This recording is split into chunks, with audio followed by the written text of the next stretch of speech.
Tell me, you want me too. Tell me, you love me too. Give me one time, baby. 다시 한 번.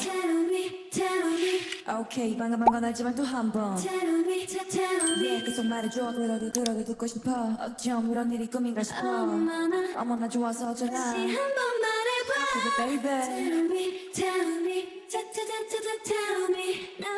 أهلا بالصونيس في فيديو جديد ومتنوع كالعادة. من المؤكد أنه سينال إعجابكم، إضافة إلى أننا استقبلنا ضيف شرف، يعني من المعتاد أن نحضره في القناة لكنه غاب عنا لمدة 3 أشهر.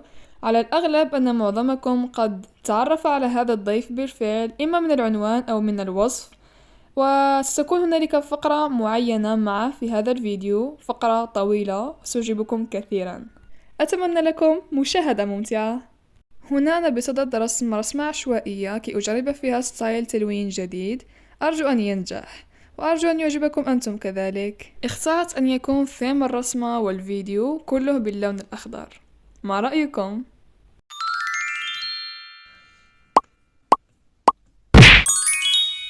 مرحبا، 안녕하세요. سأدع هنا نشرح لكم ماذا سنقوم به في هذه الفقرة.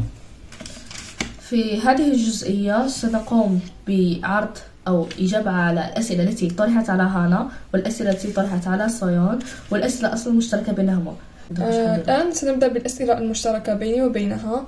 جزء من الأسئلة سيكون معروضة في قناتي والجزء الآخر سيتم معروضه في قناة هانا كي لا تتكرر الأسئلة ويكون الفيديو ممل. نعم. نعم، فلنبدأ الآن. ما هي أكثر رسمة عجبتك من رسوماتك؟ لم أفكر في هذا صراحة، لكن سأريكم واحدة تعجبني كثيرا. أحب هذه كثيرا. سأضع لكم الصورة هنا واضحة أحسن.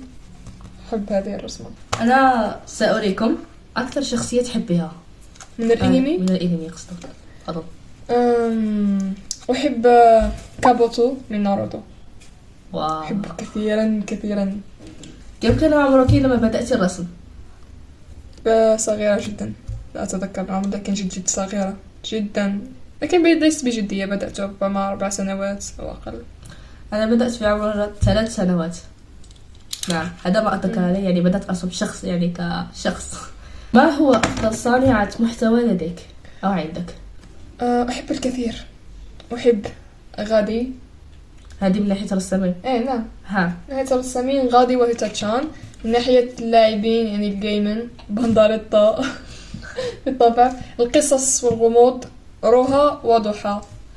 أنا من ناحية أحب ري، غادي، وهيتاتشان، يعني بالطبع كواحدة أجنبية. أما عن الباقي مثل المحتويات الآخرين فأنا أشاهد فقط. المهم يكون محتوى يحكي عن حقائق أو يحكي مثلا عن الكراتين القديمة أو هذه الأشياء، يعني ليس لدي يوتيوبر محدد. ما هي هوايتكم بعد الرسم؟ هذا السؤال الثاني مكررين بصيغة مختلفة عندها وعندي. ما هي هوايتكم بعد الرسم؟ قراءة الروايات، جورنال. حابين نبدأ حياك، يعني هذا ما عندناش أدوات برك. بلاش. نريد البدء. لدينا الكثير يعني من الهوايات، يعني أي هواية تختار لبالكم نحن نصنع. سيراميك. ما هو الشيء الذي ندمت أنك سويته في البيئة؟ أني لم أحفظ حتى الفصل الثالث، يعني لم أحفظ أي درس بالمعنى الحرفي حتى وصل الفصل الثالث إن أدركت. الحمد لله. أنا بالنسبة لي الشيء الذي أخطأت فيه هو أنني ركزت على مواد التي أجيدها. مثلا أنا جيدة في اللغة العربية ولكنني لم أدرسها بجدية، لأني قلت أنني أجيدها يعني سيكون سهلا علي، في حين أني ركزت على المواد التي كنت مثلا لا نقص فيها أو مثلا الرياضيات متخبرة. فللأسف الشديد يعني أتت ثمار جهودي في المواد التي ركزت فيها، والمواد التي كنت جيدة فيها يعني كيف نقول تراجع مستواي قليلا عن المعتاد. ما هي فرقتكم المفضلة؟ Stray Kids. نهايبن. كيف بدأت بتعلم الرسم ومتى؟ تعلمت الرسم بجدية في سن 9 أو 10. بدأت بالتعلم هكذا جديا، ويعني كان ذلك بتحفيز وتنافس بيني وبين هانا. نفس الشيء، يعني لو تريد أن تفصل أكثر يعني وهذه الأشياء يمكن في فيديو آخر يعني نحكي عنها. هل تشاهدين شهد جراو؟ مرة على مرة.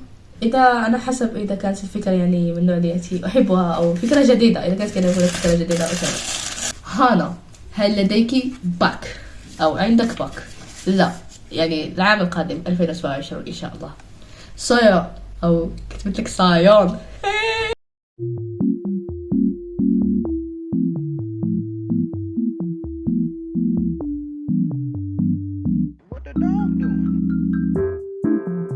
صايون. هاي الأولى ثانوي سهلة. نو مين شجعكم ترسمون؟ العائلة، أصدقاء. أنا شجعني عائلتها بعد يعني نفس الشيء. تقرؤون روايات وإذا نعم قولوا لنا نوعها. قرأوا روايات غموض وخيال علمي. تسيدي تصنيف محدد. أحب اللي عندهم قصص، يعني قصص مبتكرة. واو، كاينة قصة ما عندهاش قصة. نعم كيما تقول مثلا من أي ولاية أنت؟ من الشرق الجزائري قسنطينة. أفضل كي دراما لكما؟ حكاية الثعلب ذو الذيول 9 أفضل مسلسل بالمعنى الحرفي، يقوم بالخيال بالفانتازيا بالعصر القديم، شوجو، أكشن، غموض، كل شيء بالمعنى الحرفي، كوميديا، وفي جزئين أفضل مشاهد سينمائي. ليس لي دراما محددة، كل كذا أشاهدها بالنسبة لي رائعة جدا. يمكن عندما أتذكر أقول لكم ما هي أكلتكم المفضلة؟ هاي بحب الطعام، أنا ما نحكيش. طبق لا أعرف ماذا كان الجميع يعرفه، ربما فقط القسنطينيين، لكني أنا أتكلم عن الاسم، هو طاجين فورماج. أبدا ما تذوقت، والمشلوش وطبق قسنطيني كذلك. أنا أحب أي طعام حار أو مالح، هاتوا فقط، يعني المهم يكون متوازن. لا أعرف أي شيء يعني يعجبني أكله، أي شيء يعجبني لا أكله. كم دامت صداقتكم؟ هذه تموت وتحكي كم دامت الصداقة. 10 سنوات. يب، عمري 15 لكن أعرفها مدة 10 سنوات. أكثر من الفترة التي لا أعرفها فيها، يعني أعرفها منذ كان عمري 5 سنوات. يا صح كنت بابونا. حاصل أنت كنت 6 سنوات. أول رسمة رسمتيها وما قصتها؟ أحكيها بعدها. جماعة يب جماعة واي what did this why شو اسمك الحقيقي؟ شو اسمك يا شطور؟ حاضر انت. اسمي الحقيقي لم أذكره من قبل في القناة. نعم اسمها الحقيقي. اليوم سأشوف هذه اللحظة يعني من يدخل فيديو محظوظ أنه سيعرف اسمي لأول مرة، بما الكثير عرفه بالفعل. يا أقوله يعني. قولي أنا معك رضا. اسمي الحقيقي هو سكوبي. هذا اللي بديتك صح. جماعة أنا اليوم سأذكر أول مرة في قناة اسمي. تبيش اسمك؟ لا مش اسمي. تبيش اسمك؟ جماعة كنت وسوس فيها. لا نقوله. سر عظيم. اسمي طهران. صح. معكم سكوبي وطهران. والله صح. شافوا كنت كودوا معانا تتابعونا، راكم صح تلقوا سكوبي وطهران. راكم حاسبين تمسخروا ما كاش. لو انتي ما تعرفين ترسمي شو راح تصير موهبتك؟ لا ما أكذب عليك، ربما أجيد مونتاج. ربما أجيد كتابة مقاطع غنائية. بالنسبة لي أنا ستجدونني أجيد كتابة القصص يعني والروايات وهذه الأشياء. لست جيدة بالمعنى الحرفي. عندها قصة كئيبة جدا قرأتها أنا فقط لكآبة. شايري هذا لا تاع آخر أمل حاجة كما حكاية. هل قررتي في يوم تعتزلين؟ هل قررت في يوم أني أستمر؟ مش قررت في يوم أني أعتزل. صيانة لا سيما في بداية الاعتزال. وقت الألف مشترك. صدقوني يا جماعة كانت قرارتها مهددة بالإغلاق والاعتزال و3 مرات أو 4 أكثر 5. جماعة شو لو ترونها يعني في ذاك الوقت والله لا تعرفون الصيان. جماعة اشكروني لولا لما رأيتم هذه الموهبة الأسطورية. هذا السؤال من بنين قالت لك شنو نظركم عني؟ أنا بنين، إذا تعرفوني أبغى تتكلمون عني بالفيديو. بنين متابعة صديقة أكثر من متابعة. نعم لقد بدأت أنا بالنسبة لي بدأت معي للصفر. تدعمونا كثيرا، كلامها جد لطيف ومحفز. يا نعم أحبك بنين. من هو بايسك من سيكيس؟ خلوها تحكي لك. يونجين والريكر ولينو. أنا بانكتان والريكر هو هان، يحكم أنه شبه يشبهها يا جماعة. من يريد أن يعرف وجه هانا يحضر هان، يضع له حجاب تلك هي هان. واو خالية so cute.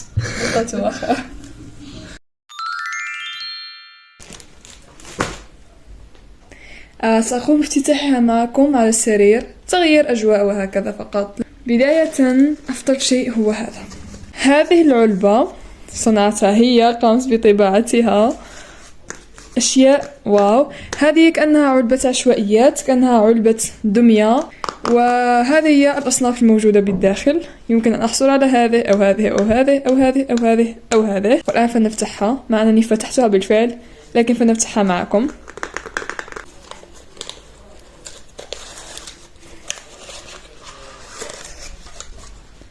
تدا، هنا توصيان من هاناكو سومي. حصلنا على قط سبايدر مان. اوه ماي جاد، لقد تحصلنا على هذا الكيوت. هو ده. هي تعرف أنني أحب سبايدر مان وأحب القطط، لذلك اختارت صناعة سبايدر مان القط. سأترك هذه للنهاية. لدينا هذه العلبة.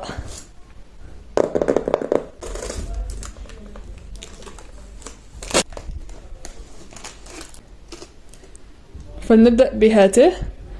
هذه هي، كيف أشرح لكم، وكأنه ملقط للشعر لكن بستايل هكذا، يعني توضع الشعر هنا ثم يدخل بين الشعرات هكذا. ثم لدينا هذا القلم، هو أفضل قلم للتحديد. لدى هنا واحد وأعجبني كثيرا، لذلك اشتريت لي واحدا. عندما أبديت إعجابي به اشتريت لي واحدا، لأن رأسه جد رفيع مناسب جدا للتحديد.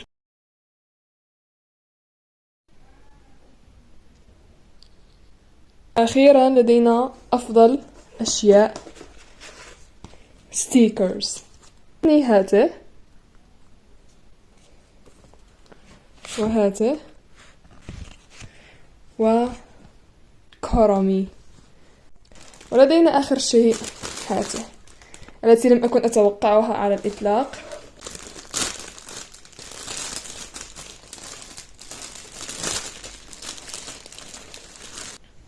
أريتكم أفضل هدية، أجمل شيء رأيته اليوم. شكرا مجددا لي هانا. بالأمس قمت مباشرة بتعليق الأوراق التي اشترتها لي هانا في هذه الزاوية، وقد زادتها جمالا. بما أن الجو كان غائم في الخارج، من الطبيعي أن تكون الإضاءة جد ضعيفة، لذلك وضعت هذه الإضاءة التي من المفروض أن تعلق، وضعتها على المكتب كي تعطيني إضاءة أجمل. وهذه هي الرسمة التي سأقوم بتلوينها بمختلف الخامات الآن. لاحظت أن تلوين الكأس يحتاج إلى دمج جد دقيق، لذلك اخترت الألوان المائية، فهي أفضل الخامات لهذا النوع من الدمج. أما الباقي استخدمت فيها الماركرز، وجربت كما قلت في البداية طريقة مختلفة تماما، يعني خاطرت بهذه الرسمة وكانت محاولة استحقت يعني المخاطرة. واستخدمت الخشبي كذلك والأكريليك ماركرز، يعني لم أستخدم فقط الأكريليك. هنالك بعض الأسئلة المنفردة التي لم نجب عنها أنا وهانا في تلك الفقرة، لذلك سأحاول الإجابة عنها في الوقت المتبقي. سؤال تكرر كثيرا وهو كيف طورت رسمي؟ صراحة هنالك طريقتين، إما بتعلم الأساسيات أو بالمخاطرة، وسميها طريقة المخاطرة.